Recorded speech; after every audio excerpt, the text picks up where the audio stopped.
आमचे अध्यक्ष श्री रवींद्र चव्हाण साहेब यांनी संपूर्ण महाराष्ट्रामध्ये विभागशः दौरे लावलेले आहेत।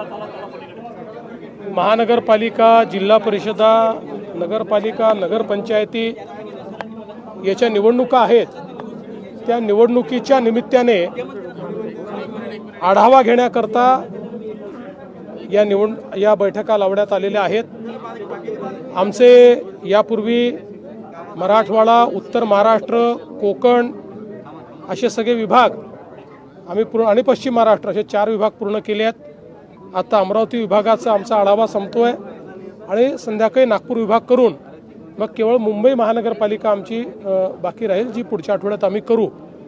एकूणच कार्यकर्त्यांची मानसिकता आणि तयारी चांगली आहे। निवडणुकीकरता पूर्णपणे त्या ठिकाणी आपलं जी काही यंत्रणा म्हणून पार्टी सज्ज आहे आणि त्यांना एक दिशानिर्देश देऊन कशा प्रकारे या निवडणुका करायच्या असा आमचा प्रयत्न आहे। युतीच्या संदर्भातही आम्ही जे काही अधिकार आहेत ते खाली देतो आहोत, पण साधारणपणे जिथे जिथे शक्य आहे तिथे युती केली पाहिजे अशा प्रकारचे निर्देश दिलेले आहेत आणि एखाद्या ठिकाणी युती झाली नाही तरी मित्रपक्षावर टीका करू नये अशा प्रकारचे निर्देश हे त्या ठिकाणी दिलेले आहेत। मला असं वाटतं की महायुती म्हणून या निवडणुकीमध्ये चांगलं यश आमच्या तिन्ही पक्षांना मिळेल। कार्यकर्त्यांची इच्छा आहे की स्वबळावर निवडणूक लढवावी, अशी कार्यकर्त्यांची इच्छा नेहमीच असते, परंतु त्या ठिकाणच्या परिस्थितीचा विचार करून निर्णय करायचा असतो। केवळ सगळ्यांना निवडणूक लढता यावी एवढ्यापुरतं आपल्याला अशा प्रकारचा निर्णय घेता येत नाही।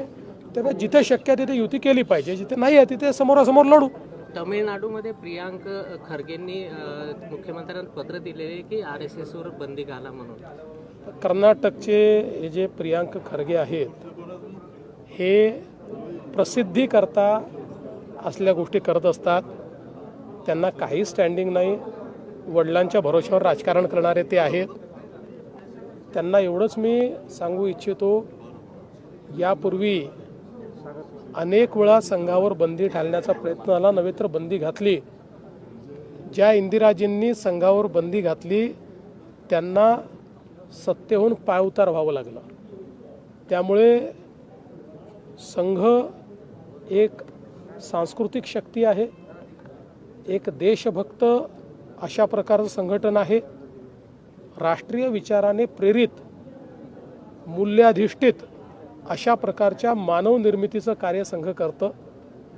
मला असं वाटतं की हे प्रसिद्धीकरता जे काही अशा प्रकारचे पत्र वगैरे देतात याच्याकडे आम्ही ढुंकूनही पाहत नाही। सर, सकाळी संजय निवडणुकीमध्ये 14,000 पेक्षा जास्त बोगस मतदान झालेलं आहे।